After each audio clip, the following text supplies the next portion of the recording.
Ok, donc dans cette vidéo, on va parler de l'avatar client. Donc j'ai mon ordi juste ici, j'ai mon tableau là.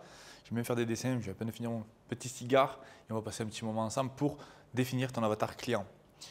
Donc en dessous de cette vidéo, tu vas avoir accès à un Google Sheet. Tu peux cliquer dessus et tu pourras faire une copie de ce Google Sheet pour le prendre et remplir ton Google Sheet à ta manière. Ok. Si tu es coach, consultant, entrepreneur, tu as besoin de cette heure pour faire ta prospection sur Facebook, Instagram. Et tu as besoin de closer pour prendre tes appels et les transformer en vente. Sauf qu'on sait tous que c'est un enfer de recruter et d'onboarder, de former toutes ces personnes-là. C'est la raison pour laquelle les plus gros entrepreneurs viennent bosser avec nous. On les met en relation avec des setters et des closers. N'importe quel volume, que ce soit que de 5 à 50 personnes on peut te mettre en relation, des personnes qui sont formées.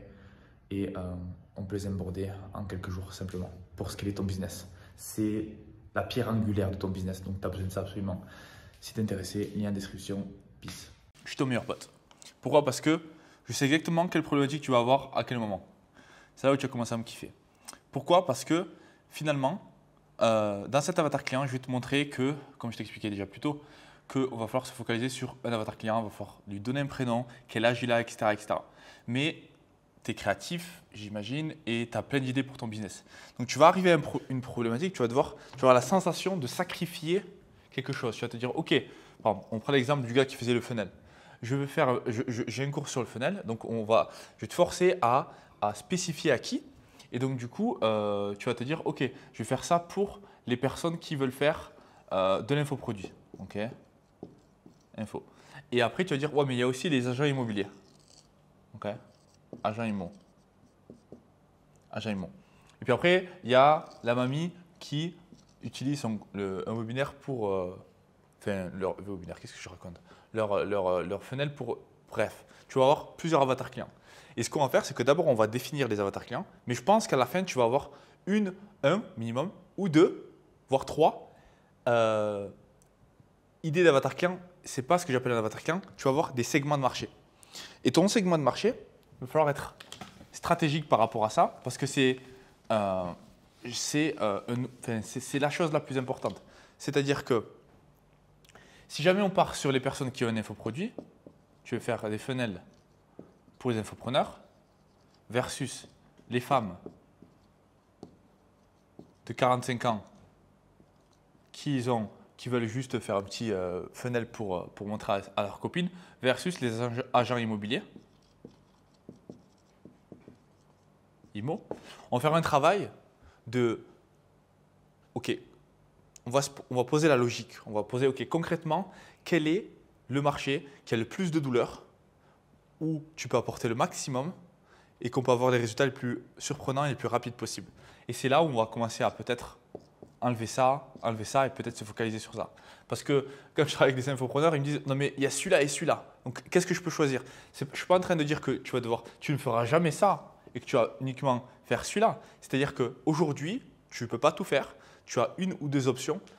Après avoir fait ensemble, justement, défini ensemble l'avatar client, ce qu'on va faire, c'est qu'on va sélectionner la version 1 ou la version 2 de ton avatar et on va prendre cette décision de OK, on ne va pas faire de funnel pour les agents immo, on va se consacrer sur ça. Et ça peut être ta première itération. C'est la raison pour laquelle cette vidéo, ce cours, il est aussi rapide. C'est pour te donner la possibilité de te tromper et d'itérer. Donc, si jamais tu fais un test et que ça ne te plaît pas, dans ce cas-là, tu peux repartir sur cette session. Mais la facilité et la rapidité d'implémentation va dépasser ce que tu vas pouvoir faire si tu faisais tout en même temps. Et c'est la raison pour laquelle il y a énormément de brouillard, on ne sait pas par où commencer, c'est parce qu'il y a trop de pièces, il y a beaucoup trop de facteurs. Donc si on se focalise sur one fucking thing, tu vas être en capacité d'avoir des résultats ultra rapidement, mais surtout d'implémenter le plus rapidement possible. Et l'itération, c'est ça, tu vois, c'est ça, et après, scale. Donc c'est quoi? Ici, tu es en phase de idée, testing, et puis après, réitération ici. Lean Startup, tu pourras des petits livres. Et puis, une fois que tu as le Product Market Fit, c'est là en fait où on va agiter le chaos. Product Market Fit, OK, on a une offre qui correspond à notre avatar client. Nos avatars réservent des appels, on les a au téléphone. J'ai pris mes appels tout seul. J'ai fait 10 000 € de vente. Maintenant, c'est le moment de scaler. on implémente assez d'estime ici et après on rouvre les gaz et boum, on scale au niveau supérieur. Et si ça ne fonctionne pas, si par exemple les infopreneurs ne prennent pas, ben ça t'a pris que 3 jours. Et là, ce que tu fais, c'est que, ok, on reprend exactement la même chose et on réimplémente sur, comment il s'appelle, sur par exemple les agents immobiliers. Et parce que tu as déjà tout mis en place, ça te prendre 3 jours, ça va te prendre une journée et demie.